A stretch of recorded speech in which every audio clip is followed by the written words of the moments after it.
Thanks, Michael. Quick icebreaker just to kind of get folks moving in the chat. Again, Michael said, please introduce yourselves if you'd like. It'd be great to know where folks are coming from, if you live in Boston or elsewhere, or if you're working somewhere that's relevant to this work, or just in general, what brings you here today. And if you'd love to share like what fruit you could be and why, if you could kind of manifest the characteristics of a fruit for some reason to make your life easier or harder, I don't know. So you could drop that in the chat. Thanks for joining us. We are just going to give a couple quick updates from the BFAC team, and then we'll jump into our candidate forum. So the big ones are that we have a steering committee election coming up.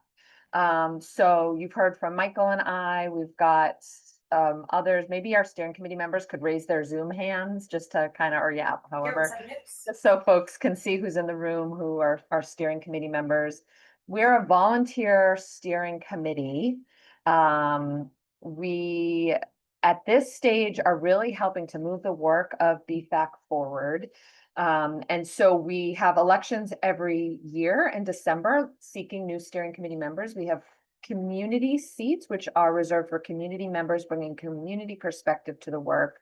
And we have organizational seats as well. So I sit in an organizational seat. I do live in Boston, but I'm representing or kind of here thanks to the support of my organization called Spoonfuls. And we've got a couple members who are community seats now, a couple members who are org seats. We're going to have 4 vacancies out of our 9 at the end of this year. So we're really looking for folks to step up and run for steering committee to help keep this work moving forward. Any skills that you've got in like the world of just sort of program management, community engagement, and outreach, sort of talking about the value of a program, fundraising, managing social media and communications. Like we need all manners of support. So if you think you might be interested and want to learn more, you can email us. I'll have that on a slide. And then related, BFAC has recently been notified that we're the recipients of a grant. We're very excited about it. There's going to be more information coming soon about that. But just sharing now, the very exciting piece is that we're going to be hiring a part-time staff member. It's a really big, exciting moment for BFAC that we're able to hire a fractional executive director. And we'll also be bringing on community advocates who are actively being recruited through our Neighborhood Food Action Collaborative partners. But I'm sharing about the hiring because we want you all to know and keep your eyes peeled. It is a very fractional executive director role, but we will be putting that job description out soon. We're really excited about it, and I hope to get a number of applicants. So if you're interested in that, please apply. Oh, I should have been on this the whole time. So here's the steering committee slide, and you can see at the bottom, office at bostonfoodaccesscouncil.org. You can reach out to us there to learn more. Happy to have conversations if you're interested to be run for steering committee. And then more info on that here. And you can reach out at office at bostonfoodaccesscouncil.org if you want to learn more about the role we'll be hiring for. But again, we haven't really opened that application process yet. It will be coming soon. So please keep an eye out for that. And I'll just flag too, if you want to support, but don't feel like you've got the bandwidth to be a steering committee member, we always need volunteers for one-off projects or small tasks. So that's another opportunity. You can reach out to share your interest in that. And finally, if you want to help but can't dedicate time and are interested to donate to our work, that is what sustains us. And with our hiring of someone coming up, all the more value any donation helps. So there's the link there for that. Okay. Without further ado, I'm gonna pass it. Oh, you can follow us on socials. Great way to keep abreast of the things that we've got going on, and we will definitely be posting about that job. Liz, can I jump in here? Yes, please. Hi, everyone. I'm Shauna from the BFAC Steering Committee. Definitely please follow us on socials. Instagram and LinkedIn right now are where we are putting most of our information, and we send out a newsletter at least quarterly, if not a few times a quarter. So make sure to be signed up for that. You can reach out to office at bostonfoodaccesscouncil.org to make sure you're on that newsletter, but you're most likely signed up on the newsletter if you're here tonight. That's all. Great. Okay. Without further ado, I'm going to pass it to my co-chair steering committee colleague, Jessica, to get our candidate forum kicked off. Hello, everyone. I have the honor tonight of facilitating our Boston City Council candidate food justice panel discussion. And we are lucky enough to be joined tonight by 6 council members and a candidate. And so I think we're going to get kicked off first with an opportunity for each of the council members and candidate to introduce themselves.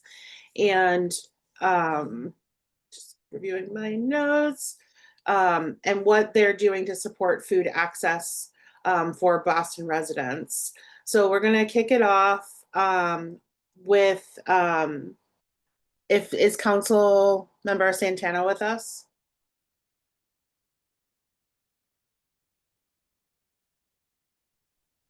I believe they're still in a BPS exam school hearing. Just Okay. the flag. Well, why don't we start with you then, Councilwoman Coletta Zapata, and then what you'll do is you'll pick the next person. Does that work? And we can help facilitate that. Yeah, that's perfect. And really, thank you all so much. I feel so honored to be in this Zoom of so many people that I respect and just deeply admire. And yeah, we've been joined by Council President Ruthzee Leujeune, and Henry is still in there. I think a couple of other folks are. But good evening, everybody. Thank you so much, BFAC, for convening this really important hearing and discussion. My name is Gabriela Coletta Zapata. I have the privilege of representing East Boston, Charlestown, the North End, and the Wharf District on the Boston City Council.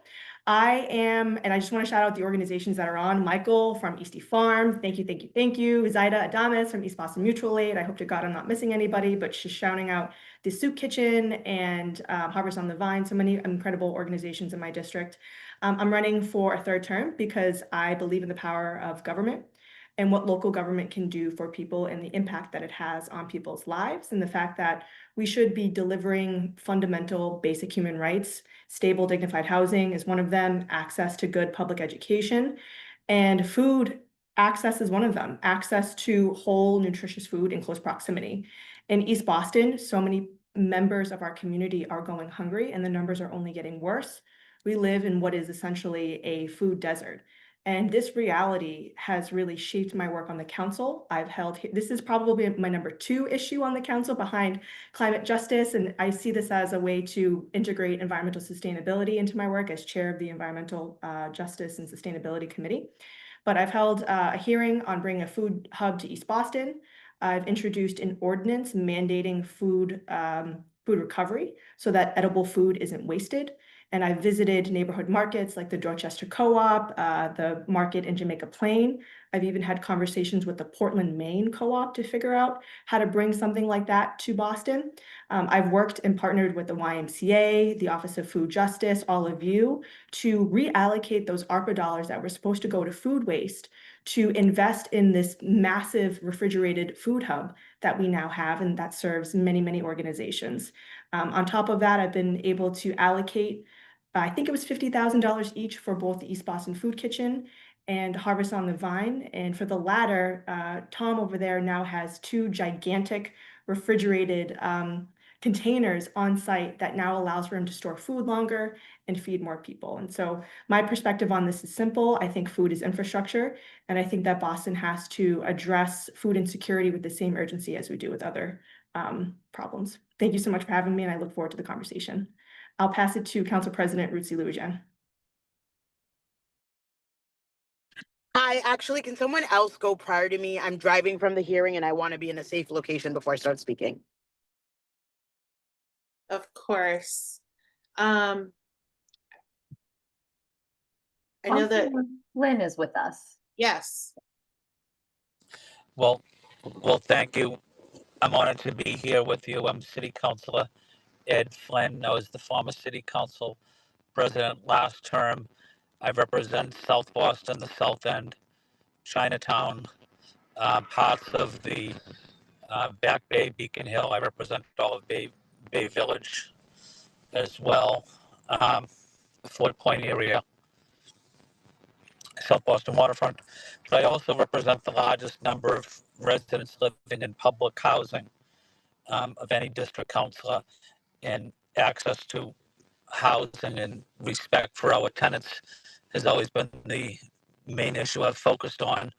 I see one of the advocates I've worked closely on civil rights issues and on food access issues is Mercy Robinson, with the Latino-based organization, South Boston and Axion.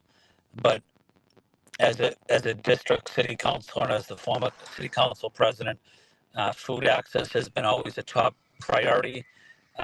Supporting and advocating for more money in the city budget for uh, Office of Food Access, but also I worked closely with my colleagues to get money for the South Boston Community Health Center for their food pantry, and supported many other various organizations across the city. I think this is a human rights issue. I think it's about respect and dignity for all people, and it's about social and economic justice. And I'm honored to be here with you. I'm honored to support this wonderful organization, and thank you for giving me an opportunity to be on. I will pass it along to another city councilor. I'm here now.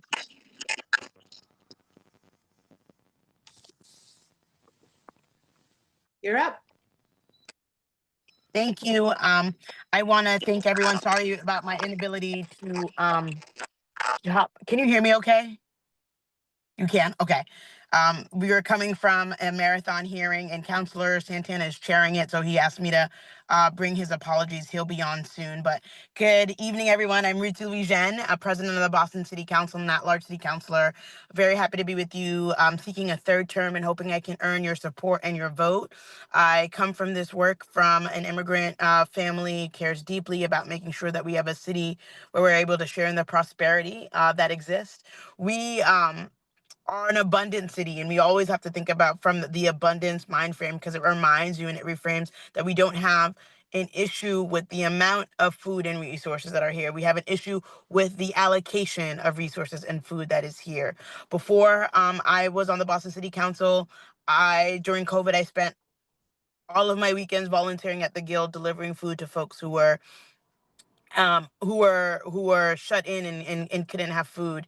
And literally I was delivering food around the city, and it was you know a great and sobering opportunity to see how real hunger is. Today I was at the women's lunch place in the Back Bay, and talking to them about the increasing level of food insecurity that they're facing. Like Councilor Coletta Zapata stated, I was proud to be on the council when we voted for funding from our opera dollars for more refrigeration, so that there can be so that we can hold food longer for folks who are in need. I like to talk with the Office of Food Justice about how do we do a better job, and you all are part of that solution of coordinating food pantries and making sure that people are getting streamlined access to services. I was proud in my first term to legalize beekeeping, which people don't often think about, but urban agriculture is so important to solving food justice, and also to giving people agency to feel like they can be part of their own um, food solutions. And as such, I'm a big fan of food forests. My closest green space, my closest park, my closest whatever is a food forest right in Mattapan. It's about an 8-minute walk from my house, and it's the Edgewater Food Forest. I was at the opening for the Maple Street Food Forest in Roxbury, and my office is meeting with the coalition to think about how we make it. There's a lot of red tape and rules and regulation that makes it hard for us to have food forests coming online. So I'm happy to be in here with you to learn from all of you and to continue doing the work alongside my colleagues to make sure that food is a reality for so many of our residents. I'll just end with this one story. When I was at Women's Lunch Place today, one resident has been getting constant 2 meals a day, nutritious meals, and she said, my skin has never felt better, right? Access to good, nutritious food is an emotional issue. It's a nutritional issue. It's a health issue. It's and it's a social issue for so many of our residents. So thank you for all the work that you all do. Thank you. I tried to do a scroll through. Do we have any other? Enrique Pepen is in the room as well. Who is? Enrique Pepen. Okay, perfect. Hey everyone, can you hear me? Yes.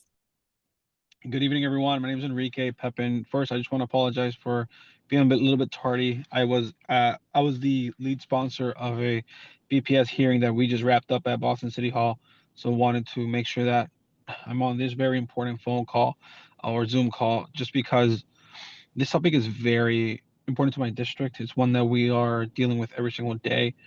I'm running for re-election because of issues like the ones we are speaking about today, where I'm a product of Boston. I'm a product of public schools, public housing, very much learn how to do basically everything at a public building. So for me, it's about how do I make sure that I'm giving back to the city that's given me and my family so much, to make sure that Boston just continues to become a better city for every single person, no matter of their socioeconomic status, no matter of their background, no matter of what language they speak. And tonight we're speaking about food access. That if you don't have access to food or healthy food in general, that determines so much about your life. And I've learned that through personal experience, but also through the work of so many of the local leaders that I actually see here today. I was scrolling through the names. I see Ricardo Henry. I see Daniel Vilmont. So many other names. I mentioned those two because I know they're doing work specifically in my district. But making sure that folks, one, have access to food, two, know about nutritional values, and three, just are actually able to afford their food as well. Unfortunately, in my district, we just lost Daily Table in Mattapan Square, and that was a huge blow to my community because that was a place where the food was affordable, it was healthy, but due to many reasons, many due to funding, funding that was lost from the federal government, from other types of resources, um, it all fell through. And I've continued to hear the impact it has made on the community. I also heard Council President Leujeune mention the Edgewater Food Forest, another great farm in my community, right in the heart of River Street, nearby Edgewater Drive. It's ran by the community, it's taken care of. But I also know that there's a lot of different food pantries that exist, a lot of them across my district that are ran by leaders, organizations, churches, etc., that are doing yeoman's work of ensuring that folks have a bag of food at least once a week. And then the last plug I want to give, because I don't want to be too long-winded, is Clark Farm, which is part of the Urban Farming Institute, right in the middle of Mattapan on Norfolk Street in my district, where not only are they talking about nutritional values and creating a healthy space for people to have dialogue about this, but it also teaches people how to farm, which is something that's very rare to find these days, especially to have right in the middle of the city and in a building that I believe is from 1785, right in our city. It's I guess I'm it's such a not huge resource. But allergic. wanted to plug that in there because the Like work I don't, continues in my district I and don't think across I've the ever city. had And Hazen thankful for before. I just everyone know that I'm for allergic, being here tonight. or I had it when Thank I you was for. really young. I'm Just a not sure if that person's speaking to me. yeah.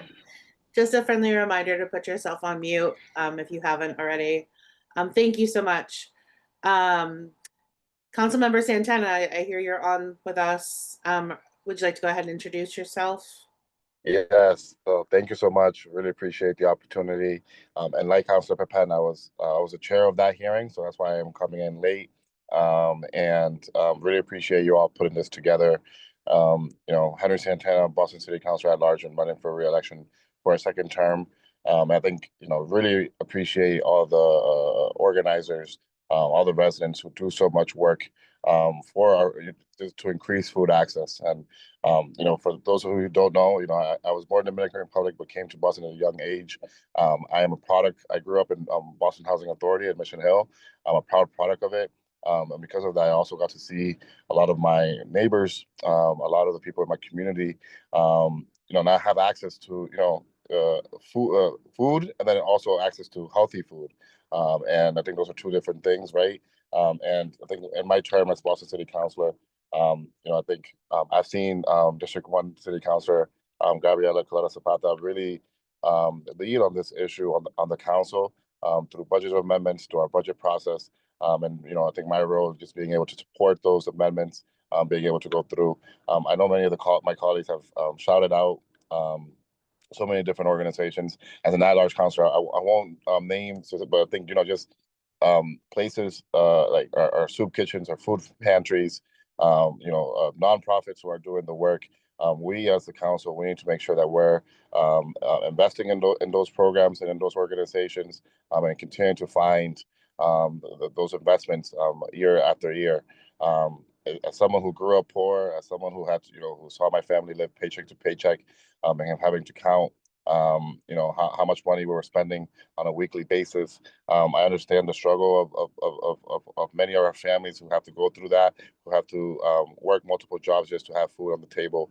And I think once we have food at the table, really looking at how do we get, again, access to healthy foods, especially in our Black and Brown communities here in the city of Boston, it's extremely crucial. So, I'm a big advocate here. I want to make sure that, again, if our families and our youth don't have access to food, how can we expect them to have anything else, right? And we want to make sure that that I'm being a strong advocate on the Boston City Council to, again, support our organizations. I've personally, if a family comes up to me and says they're struggling, I've personally gone on and gone to the grocery store, make sure that we're giving them food. We need to do everything that's possible here. This is something that's not just a Boston issue or a Massachusetts issue. This is something that's national. And here on a local level, we need to take care of our very own. And that includes our most vulnerable populations. That includes our Black and Brown communities, our immigrant communities, our LGBTQIA2S plus community. We need to make sure that, again, especially access to healthy food is available to everyone. And I'm going to do everything possible to ensure that that's happening on the Boston City Council. Really appreciate the opportunity. And again, so sorry for coming in late. That's okay. We're glad to have you here. I believe I've learned that Councilmember Meija. Meija is in the Zoom. Yes, I made it. And I was under somebody else's name, so y'all probably did not know that I was here. But Boston City Council at Large, Julia Meija, also in that hearing. And while we're all in the car right now, so you could see we're really excited to join you all. But just really quick, for me, I'm no stranger to food insecurity issues growing up here in the city of Boston. I know what it was like to stand in that welfare cheese line and to do so and just the stigma that came from being poor and having to go to the food pantry just to make your basic necessity met. And that's why during COVID, I saw that there was an opportunity to really make sure that we were supporting our mutual aid groups. And our office developed a concept called the Bodega Project. What we did is that, while we understood and we were really happy to see food pantries popping up and supporting communities, what we learned was that we wanted to make sure that people also had access to culturally competent food. And so we partnered up with several nonprofit organizations and created an initiative where people were able to get a gift certificate, and they were able to go to their local bodega and shop for what they wanted, instead of just getting a bag of potatoes and things that you didn't know how to cook. They were able to go and shop and pick items that were more culturally competent and really reflected their needs. And so we established that initiative, and then as a result of that, the city then ended up replicating it and working with other nonprofit organizations to help support. And it was a win-win. It was a win for the small little local bodegas that were struggling during COVID. And it was a win for the families, many who are you know, in diverse communities. And I remember one family in particular, they were undocumented and were afraid to go to the local pantry. So to be able to, the idea came because a constituent called my office in need. And what I said to them was like, give me the number of your local bodega. I will call them and I will ask them. I'll pay, and then you can go and shop for whatever you want. And that's how the idea came, was out of a necessity. And so since then, our office has worked with several mutual aid groups, including Mutual Aid Eastie and other mutual aid initiatives where we were developing their capacity to ensure that food was accessible to people, and building their capacity for sharing resources. Because I think I always say we're resource rich for coordination poor,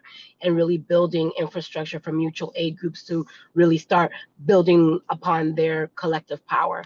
And then I got a lot to say, but I will end with this because I know y'all want to hear and ask us multiple questions. But on the policy front, my office worked on establishing retail residential kitchens. Now, mind you, it's just for cottage foods, but we established that by law that anybody who is interested in baked goods and being able to sell this out of their home, that they could. And for us, we did this during COVID because we wanted to give people access to culturally competent foods right in their neighborhoods. And so retail residential kitchens was born out of that necessity. And so we're hoping to be able to amend the law, because we don't like to just pass pieces of legislation and then the intent behind it does not meet the impact that we were hoping for. So now we're going to go back to evaluating how we can strengthen it for more acts, for more to be able to cook and sell food that is even more culturally competent in our local neighborhoods. But needless to say, when it comes to food insecurity, especially under the administration that we are all going to be grappling with right now, I think it's going to be really important for us to really lean into our collective power to figure out how, through the nonprofit sector, private public partnerships, to really stand in that gap, and also working with our local urban farming institutes. People used to think that farming is bougie, right? It was just for people who got time to do all that. It feels good, but you know what? At the end of the day, most immigrants, we were natural born farmers, right? It was part of our culture. We eat organic foods in our homeland, but then we come to America and everything is processed. And so I think there's an opportunity for some more work in that space. But anyways, I'm going to put my mic on before you guys shut me out, because I'm talking a lot. And thank you for giving us the opportunity to be with you all this evening. Yeah, we would never shut you out. It's been so great to hear all of these wonderful introductions tonight. So right before we get into attendee questions, have we missed any other council members or candidates? We're lucky enough to have so many folks with us tonight.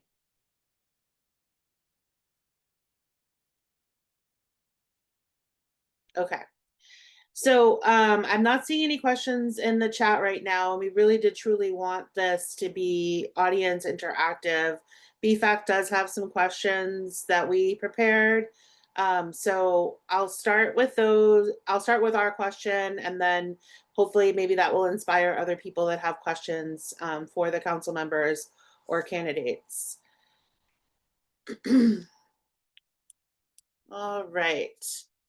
So how we're going to do this is I'll read the question, and because we have 6 folks with us tonight, I'm not sure everybody's going to get a chance to answer each of the questions. So let's just, we'll just do kind of a first come, first serve. All right. So our first question tonight is, SNAP and Medicaid are both slated to be hit with drastic cuts for funding over the next couple of years due to the passage of the recent budget reconciliation bill. These cuts mean loss of SNAP benefits and Medicaid access for hundreds of thousands of residents in Mass.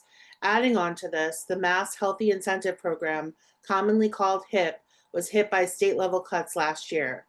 Thankfully, that funding has been restored, but those cuts cause loss of access to SNAP users for that valuable benefit and hit farmers who rely on the revenue generation through that incentive program. Share your thoughts on emergency steps Boston should take to address recent food support cuts and what long-term changes would protect residents in the future. And I did hear a lot about this in introductions. So I'll start with Council Member Coletta Zapata and we'll go from there. Excellent. Thank you so much. So I will never forget, and I have to give a shout out to our Congresswoman, Ayanna Pressley, and Congressman Jim McGovern, who convened a food policy roundtable in East Boston at Project Bread. And I forgot to mention them earlier, so just shout out to Project Bread as well. But I'll never forget a story of a woman who is a caretaker for her granddaughter and has these sort of benefits that were cut down from $121 to $27. And she felt devastated when she had to tell her granddaughter, who she takes care of after school, it's not just her, it's her family network, that she can't have another treat or another drink, whatever it was. And it just really was heartbreaking. And so we know that cuts to SNAP, to Medicaid, to HIP is just devastating and cruel, quite frankly, for folks in my district where too many families are already struggling to find affordable groceries. In East Boston, we have one grocery store and it's not even transit accessible. And so that means that we have limited affordable options. Families rely on these programs and rely on HIP to have access to fresh food. And we're very lucky we have Neighbor Health with our farmers market here. So we're able to have the double up program.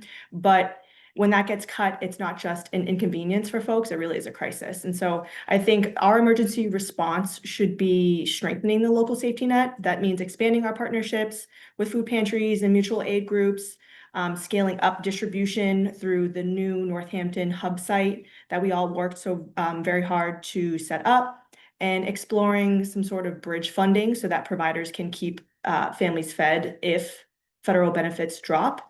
But longer term, we need to build resistance. Like we can't just react every time Washington cuts these sort of federal fundings. And so neighborhood-based food infrastructure, so building on what EC Farm has done, where there's local and urban farms. We have a beautiful green oasis on Sumner Street, and then also a greenhouse that is carbon negative because it sequesters carbon from the atmosphere. I've actually looked into what we can do with zoning, our zoning code, to allow for these sort of things to be built more easily. I've worked with the Boston Planning and Development Agency to try to figure out how we can integrate rooftop farms through the Article 80 process, which is the development review process. And so I've pushed for many, many different things that I think will build this sort of neighborhood resistance. The food recovery program is still something that I am considering. So taking safe to consume food from big box retailers and mandating that they send them in a very expedited manner to these food hubs and these food pantries. So these are all things that we're considering, but I think that we should continue to just push for neighborhood-based resilience and help build out this infrastructure so that it's sustainable long-term.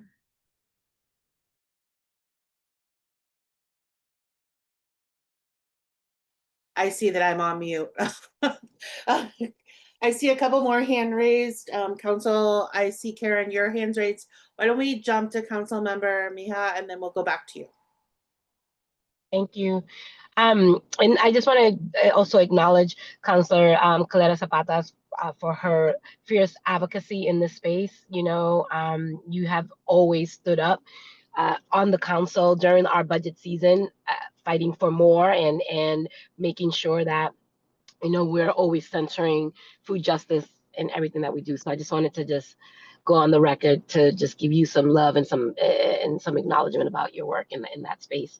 I would just add, in addition to all of the amazing things that Councilor Zapata has already said, Coletta Zapata, that our office, we recently, and I think I'm going to go back to the private public partnerships because I am a firm believer that government is not going to handle it all, and it can't. And I think that there is an unrealistic expectation that that is the case when then what we do is we minimize the the contributions of our community, our mutual aid groups, our nonprofit organizations who are standing in that gap, coalitions like yourself, right? Like I really do believe that the answer really lies within the people who are in the front lines doing the work. So I just want to think that as part of this conversation is building that infrastructure for smaller grassroots organizations and groups to be able to build that infrastructure. I think that that's a way that we might potentially be able to help support some of this work, is maybe funding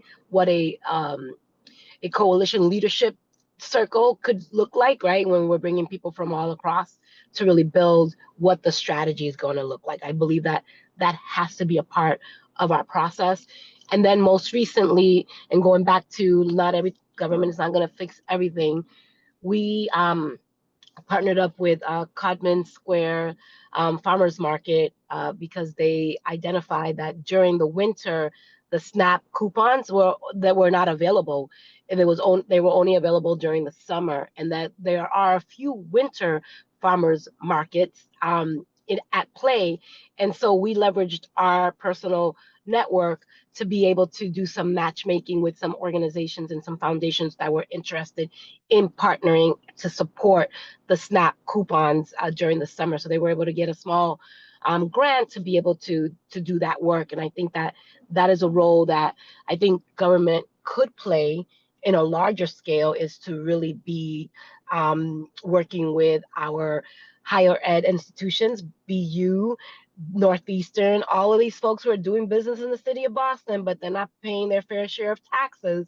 There's another opportunity within the pilot program to be able to address some food insecurity issues and create opportunities for these higher eds to be able to literally feed the hood.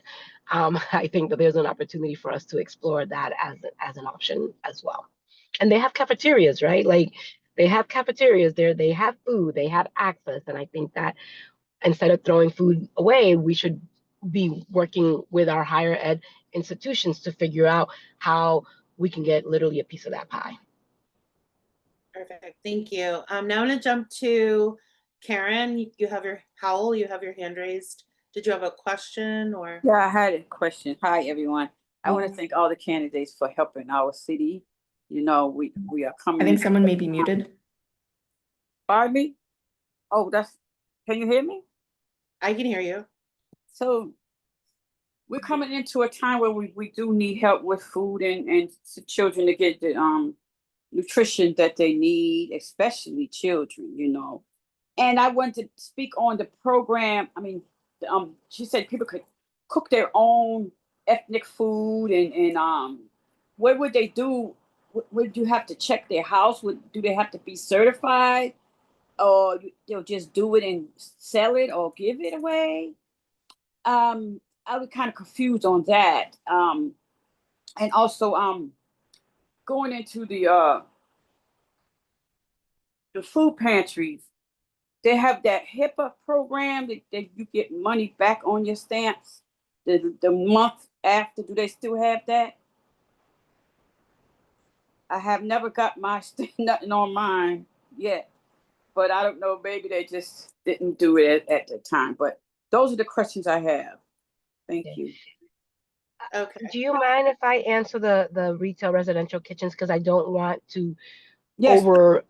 Yeah, so just that. if you don't mind, Jessica. Yes, please. Thank you. So just for the record, just so everybody knows, when we initially proposed this piece of legislation, we were thinking that it would be all foods.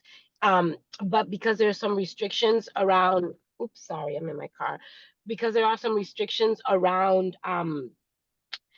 sanitation concerns and things of that nature, the law states that it has to be cottage foods, and these are things that do not require special room temperature, like refrigeration or heating. So it's not all foods, right? So it's like baked goods or teas and things that don't require refrigeration or heating. So it's not everything. We're trying to change that so that we can expand it. And then the other piece of it is that, yes, you get a permit, but you have to go through a process to apply for the permit. They do an inspection in your home. They do all of those things before you are able to conduct that business. So I just want to be really clear. I know Councilor Coletta Zapata and myself also proposed an ordinance for food carts, which will allow for more access to culturally competent foods in certain spaces and places. I hope that answers your question, Karen. Perfect. Yes, that's answered me very well. Thank you. Okay. Karen, I know you had another question about access, but do you think you got what you needed from that answer, or? That's to the HIPAA. Yeah, the hip. Mm-hmm. I don't understand why mine's never come back in the next month when I go to the food pantry. I mean, the farm stand, and they said they will be reimbursed back on you next month, but I never see it. Okay. I haven't seen it yet, and like I say, I never will, but I haven't seen it. I'm happy to, unless somebody from DTA or somebody who specializes in HIP is on the call, I'm happy to offer a little insight. It's my understanding that when you purchase something using when you want to use HIP benefits, so you go to the farmer's market and you want to double the value of the SNAP dollars up to a certain amount, the money is charged to your card and then it goes right back on. And Leah, are you chiming in about HIP from an info? I see Leah's hand up. Yes, I was gonna chime in about HIP. You don't see it. You don't see it on your card at all. It's like invisible. You just know, and it just started in July. You just know that you have $40 of HIP that you can use strictly at farmers markets or the fresh truck. And they know it's there. So what they do is they charge the HIP. Like they use that HIP money off the card. So you don't ever see it. And it comes right back. They do it right away. It's not something that comes the next month or anything like that. And what you have to do is when you go, you have to have food, money on your card, your food stamp card. And it's best, they say, to use it at the beginning of the month because people were telling people, oh, you have to have at least $1. But if you have only $1, they have to swipe your card 40 times, and that's really not fair. So it's good to at least have at least $10. So they'll only have to swipe it up to $40. Or if you could even have $40 or $20 on your card. But you tell them that you want to use your HIP money. And that's how that goes. Oh, thank you. tell When you them explain it to me that way, I got a lot of understanding. I learned something tonight. Thank you. You're welcome, man. No problem. We're gonna jump to one of the questions in the chat. And then I see Ricardo, your hand is up, and we'll kind of go back and forth. We have until 7:15, so we have a little bit of time, but one of the things that we will try to do is we're keeping tally of all of the questions in the chat, and if we'll send them off to the council members following this call tonight, and we'll try to feature them in our newsletter so that you all can get the answers that you want, that you need, I should say. Boy, is it a Monday, huh? One of the first questions that came in was from Catalina, and it already has been sort of touched on tonight, but it is an important question, and that is, what policies are you advancing or planning to advance to address food insecurity in Boston that move beyond charity-based responses like food pantries, which, while essential in emergencies, do not address the root causes of food insecurity? How are you ensuring that these solutions increase agency and dignity and do not rely solely on seasonal approaches or charity? I'll answer that question.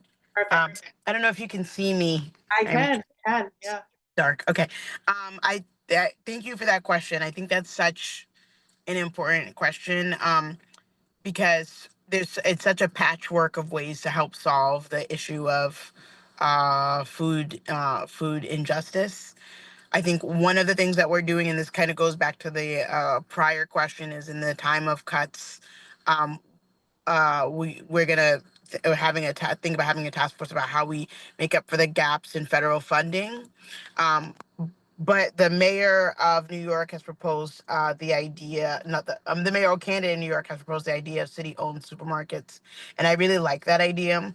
The one reason why I'm not springing forward with it at this moment is because we have a lot of our infrastructure that exists, like our food co-ops, Daily Table that just closed, that need the support, and figure out how do we sustain local supermarkets that are low cost, and make them viable options and opportunities for people to use. But I really do like the idea of a city-owned supermarket. And then there's the other question that I talked about earlier is about how are we expanding the work of food forests so that more people can uh, get their, some of their essentials right, in their local food forest. At the Edgewater Food Forest, we tap the trees for maple syrup. There's fruits and vegetables that folks are starting to grow there. So I think there's a lot of opportunity with expanding our food forest network to really get at food insecurity at the neighborhood level, rather than in addition to um, supporting the work of food pantries. And I think other great ideas like guaranteed income, making sure that everyone has a base, and a minimum, are good ways at addressing this at a systemic level. Actually, I see two hands raised, so we'll do that, and then we'll jump over to Ricardo. So I know Council Member Coletta Zapata, you were first, and then Council Member Pepe will go after that. Excellent, thank you. And I'll try to keep it brief. Just want to shout out my colleagues. Council Mejia has been, a great ally in this work. So thank you for the shout out. I want to give you your own shout out. So thank you, Catalina, for this question, and thank you for your work as always with the City of Boston.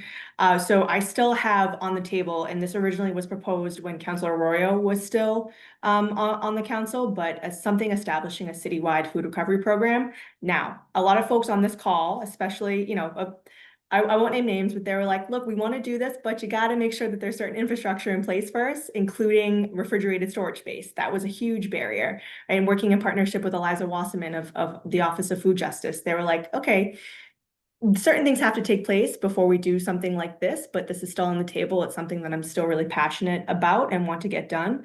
But what it does is that it requires commercial food generators like large grocery stores, supermarkets, universities, hotels, schools, and large restaurants to donate edible food that is in excess. And so we would have larger institutions go first, theoretically smaller institutions go second, and have a large runway for them, and work with them and our small mom and pops. But really, it's to provide this system that is ongoing of food that is still edible, that is safe to consume, that is there, that just goes to waste.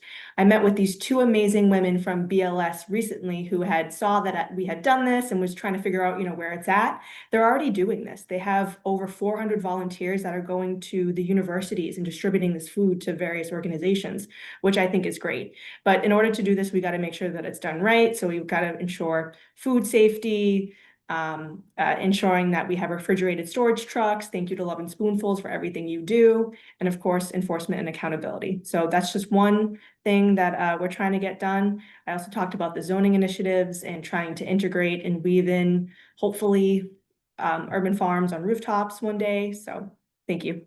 Thank you. All right. Councilmember Pepe. Thank you. Everyone's giving shout outs to Councilor Coletta, so I'm going to continue with that. I held a city services hearing in East Boston to directly speak about that. So I just want to give her a shout out for choosing that specific hearing to be in her district. I thought that was a big deal and there was a good crowd there. But in regards to the question, an area that I don't think gets spoken enough about, which is a policy that we've already implemented, is switching the menu at the Boston Public Schools. A lot of our students get their only meals from our schools. But for many years, what we were seeing is that they were throwing away their meals because they didn't like it. They were frozen foods. They were just foods that didn't taste good. And what happened is that now the Boston Public School implemented a new system this past school year and is continuing is to add more, one, culturally diverse foods and representative of the different cultures that exist in the school system. Two, partner with local farms to actually bring in fresh food to our schools so that kids actually, it just tastes better and more fresh. And three, they actually allow the students to choose what meal they want for one of the days of the week. So you're adding a sort of collaboration between the students and the school system of showing them the importance of one, eating their meals, because if they're not fed well, they're not able to learn well. And we already know that a lot of our students, like I mentioned, get their food from school, and they actually are able to, some of them bring food from their schools as well back home. So I think that is a huge progress that we've been able to make. It's just a part of the puzzle. I'm not, but it's something that we are proud of that we were able to see. And we've actually heard that and see numbers that the number of food just being or being thrown away after school has decreased drastically since the implementation of this policy. Yeah, all very important points. All right, Rick, you've been so patient. You're up. Rick Henry, Ricardo Henry. Yeah. Thank you so much. Thank you to all your city councilors for coming out and attending this meeting. What I have is really not a question per se, but I just wanted to kind of bring something to the forefront. So my name is Rick Henry. A lot of people know me from NFAC, Neighborhood Food Action Collaborative. Also work with Health Leads. I'm doing some work now with the YMCA. As you all know, 02126 zip code has one of the highest rates of food insecurity in the city of Boston. Also East Boston. So I've been helping the YMCA to find a place in the 02126 code where they can open a food market where people can come either get free food or pay next to nothing for it. They're providing everything, food, freezers, refrigerators, you name it, and it'll be manned by volunteers. I've been very unsuccessful in trying to find a space to do this. And so I just wanted to put it out there to all the city councilors. This is a project that I'm working on with the YMCA. There's a grant that provides funding to provide food for this. We already have the refrigerators, freezers, shelving, you name it, but cannot find a space. So I'm hoping that one of you might be able to help me. I know there's a bunch of city-owned smaller buildings sitting around that are kind of vacant.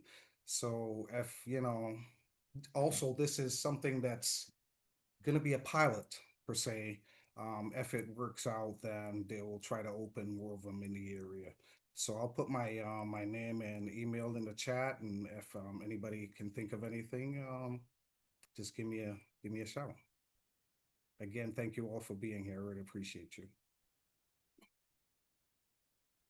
Okay, thank you for all the work that you do, Rick.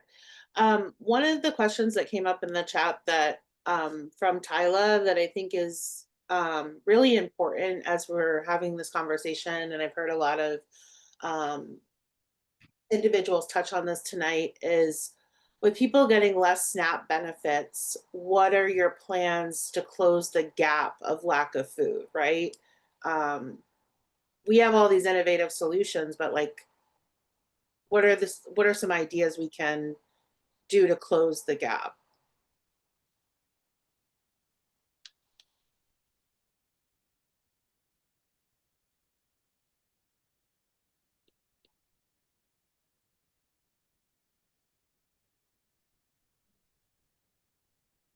Is that an open question for any of us That to is an open respond? question for anybody, yes. Okay. I mean, I think a lot of this was answered in some of the systemic responses that Yes. stated earlier, but one of the things that I like to highlight is recently, I don't know if anybody knows that Stop and Shop is on this whole big campaign of letting people know that they slashed prices in like all of their stores. And that probably would not have been possible without the work of the students and everyone at the Hyde Square Task Force who went out and did the research to show that the prices at Stop and Shop, whether it be in Grove Hall or in Jamaica Plain, when you compare it to Stop and Shops in the suburbs, that the prices were substantially more expensive, basically in the hood. And so it's important for us to continue doing that research. I think we have like larger systemic issues of like how do we make how do we try to change people's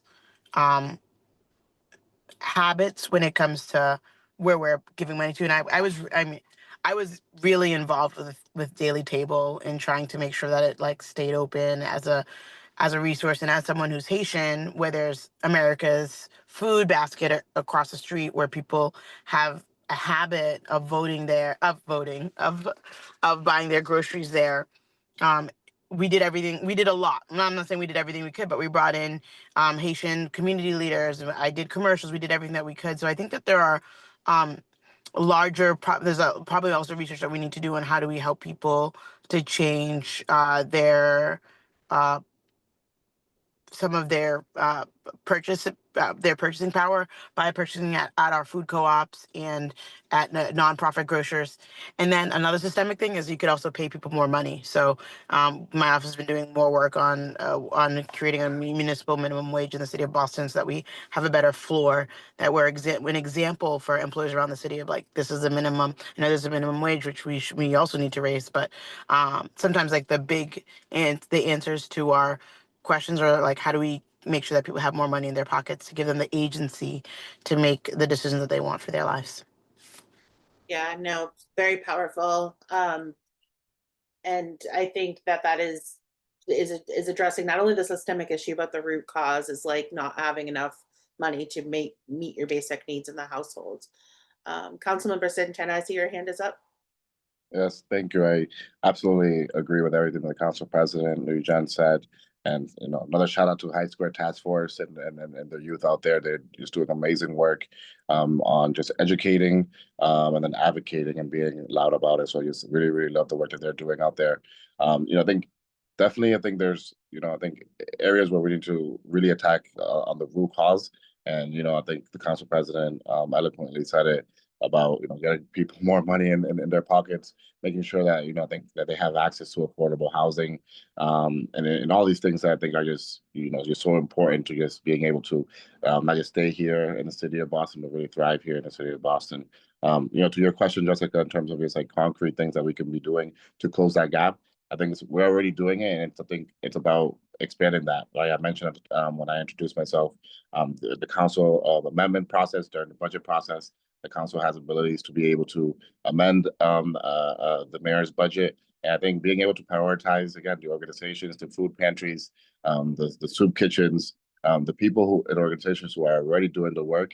And I think right now where we do a little bit of it, and I think we need to do more of it, right? And I think it's just about us as colleagues being able to know that this is an issue and that affects every single district in the city of Boston, and that I think that we can have the political power to be able to come and really increase it more than we have in the years past. So I think doing what we're already doing it and just doing a little bit more of it, and really targeting again the people who are already doing that work to make sure that they have the proper investments. That doesn't solve the issue in terms of how do we make sure that this is not happening in 10 years and 20 years, right? But I think it does, it does solve the food insecurity that people are experiencing right now. And I think that's very important to make sure that, again, our youth, our families, our seniors, are being fed day to day, week to week, while we solve some of the more institutional and rooted causes. I think, yeah, absolutely. Yeah, I think more importantly, to build on what you're saying, it's yes, it's changing the policy, but it's also giving people their power back. And I think Rosie shared this in the chat about how it's a powerful idea to mobilize community members to be able to advocate for themselves. And so while it isn't a tangible benefit, it is an opportunity to make people feel sometimes when you're going through this stuff, feeling really invisible, to get the power of advocacy. We do have time for one more question. I do see that. Why don't you jump in, Julia? Council Hey, no, call me Julia, Jessica. Call me Julia. It's all good. I'm very informal in Trying to that be way. all formal, you know. No, no, no, no. But I was just gonna just quickly uplift is that we also, and I really do appreciate Councilor Santana uplifting the youth. I think that some of the things that we can even do in our Boston Public Schools is to teach and get young people to buy into the culture of also farming and like being more mindful of kind of waste and even how they're consumers of this. So I think that there's an opportunity even in that space to be able to make some changes that will be long term, right? So I think that there's an opportunity there within our Boston Public Schools. And the last thing that I would say is that, you know, Mariama White Hammond, who was the former chief and the food insecurity, housing and food justice fell under her jurisdiction, um, you know, introduced me to being able to farm in your like triple decker like in your porch, and I was really taken back by that um initiative, and I think that there's opportunities for us to kind of replicate that and make that part of like the norm, and also working with our Boston Public Authority, BHA. I know that they've been working on community gardens and really helping people learn more about farming within our BHA. So I think that those are also opportunities to continue to replicate and invest in. Perfect. Thank you. Councilmember Coletta Zapata, you want to bring us home? We have like a few minutes. Yeah, Yeah. I'll be very brief. And I think this is, and I think I answered this question in some of the policies that I'm putting forward, but like this problem of how do we close the gap, I think is something that we are all wrestling with. And I'm the first person to say, I don't know what I don't know. And I've been trying to meet with as many people as I can just to think about this. I'll never forget, or just to think through it and come up with solutions. I'll never forget when I first heard about this like topsoil crisis that we're going through as a nation, and how we're losing nutrients and just big agriculture and how detrimental it is to our environment, and the fact that it's not sustainable at all has really kept me up at night, in addition to the level of hunger that we're seeing in our city that is well resourced, as Councilor Meija usually says. And maybe in another life or a former life, like this will be the work that I hope to embark with all of you. Food insecurity and food access is a real passion project of mine, and I am really in this work with all of you. Please know that.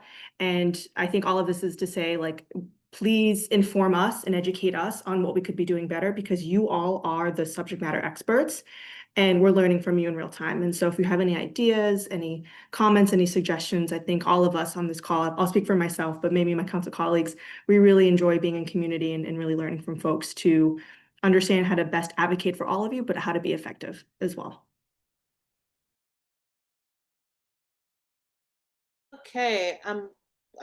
Unfortunately, we were not able to get to all of the questions and raised hands. And like I said, we have documented all the questions, and we will be sending them out through follow-up to members of the council and candidates. And we'll be sure to share those responses in our upcoming newsletter. I see that a lot of folks have shared their contact information in the chat. So please also feel free to follow up on your own. But for now, I believe I'm going to turn it back over, Liz, to you, or is it Shauna? Yeah, I'm happy to jump back in. Thank Yeah. you, everyone. It was a very wonderful conversation. I'm just like rolling with the agenda.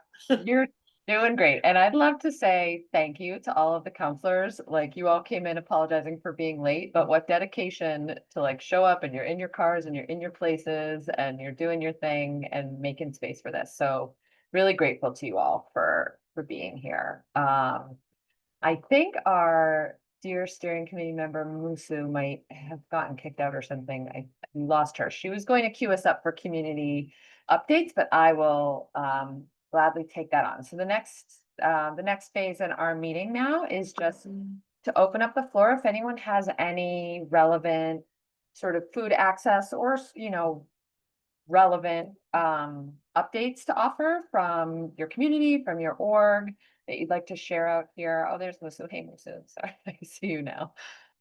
Please do. You can drop them in the chat, or you can come off mute and share them verbally with everyone. It's a great way to get the word out about what's going on. Karen, I see your hand. Yes, hi. I live in the Roxbury area, and there's a new restaurant called Soul and Spice right in the first floor of the school building. Could they happen to hook up with the school cafeteria and get some more flavor in the food like that? Maybe. This is just a suggestion. I love that. You're saying they're in the bowling building? They're in It's New. called Soul and Spice. The soul is the soul food. The spice is the African Caribbean. But honey, it's very good. Yeah. Sounds great. If anyone from BPS is on the call, take note. Other shares, other updates anyone wants to put out?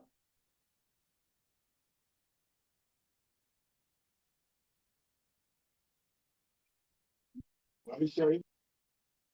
Oh.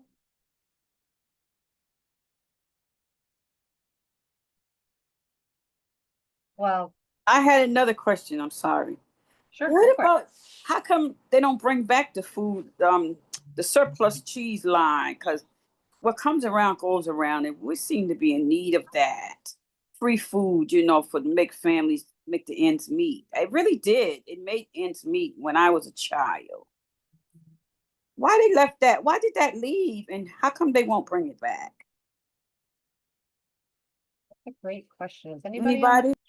Is anybody SNAP or DTA rep or kind of historian on where the journey of SNAP and food stamps over the years? Who could respond to that? I believe I'm crashing your meeting. Am I the only city council left here? Should I go? Oh my God, I'm gonna go. Oh, Am you're I? not. No, I see if I'm still here. Yeah. Okay, I'm I'm here like, too. oh my God. Okay, I was like, is this like now the coalition only? And I'm like still No. here hustling. Okay. This is I'm talking Okay. about the surplus food line. Where is it, and why don't they bring it back? Yeah, I don't know if anybody on here has an answer to that, please jump in. I can say I think the move from providing food to providing like financial benefits like SNAP, which is money to spend on whatever you want, was made because I think for a lot of folks that was more valuable to be able to buy what they want. But I think your point, Karen, is well taken that more support is needed in some form. And it is very unfortunate we are facing SNAP cuts coming down the pike from the federal government. So I was wondering the same thing because I believe that was put out by the USDA, the United States Department of Agriculture. So with all those cuts with the agriculture department and everything too, that's why I think that got lost and people probably, I haven't seen any of those cans because they used to have them still at some of the food pantries in years. That was like 2003. So yeah, that would be a wonderful thing if they had that. You've got a lot of advocates hearing that. So thank you for putting out that suggestion on this call. I see somebody in the chat asking about Vital Connections announcement. I did see, I don't know, Brianna, if you're still on and want to just shout out I think you dropped. Yes. Yes. Sorry. Yeah, so earlier, I think what they're referring to is our current recruitment for additional food resource advocates. And as I kind of said in the chat earlier, Leah, who so kindly answered, I believe, Karen, it might have been your question about HIP and how it works. So Leah is one of our food resource advocates, and she is just a regular community member who is trained and paid to provide information and support to other community members around SNAP, HIP, and other local food resources. And so we're actually, due to the growing interest in having these advocates come out to community events and whatnot, we're actually wrapping up right now, but recruiting additional community members who would like to kind of serve in this role as well. We'll provide all training, and of course, like I said, it's paid as well. So yeah, if you or someone you know is interested in that kind of position, really has a desire to serve your community, no prior experience necessary, feel free to fill out the form that I put in the chat and I'll drop it again. But yeah, and if you have any questions, I'll also put my info in the chat so you can reach out to me. Thank you. Any other updates from anyone else?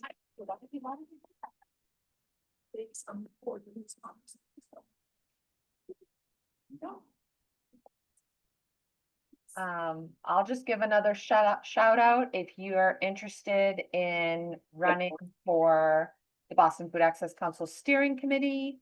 You can reach out to us at office@bostonfoodaccesscouncil.org. We can drop that in the chat.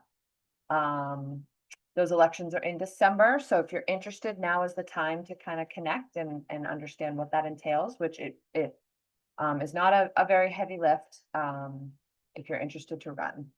And again, we will be soon posting a job opening for a fractional part-time role here at Boston Food Access Council, which is so exciting. It's been a long time coming, so please do keep your eyes peeled for that. We'll send that out in our newsletter, post it on social, so please find us in all of those places. And thank you, Shauna. Shauna dropped our email in the chat, so you can reach out to us at any point. Last call for any final updates from anybody in the audience before we give everybody 13 minutes of their evening back.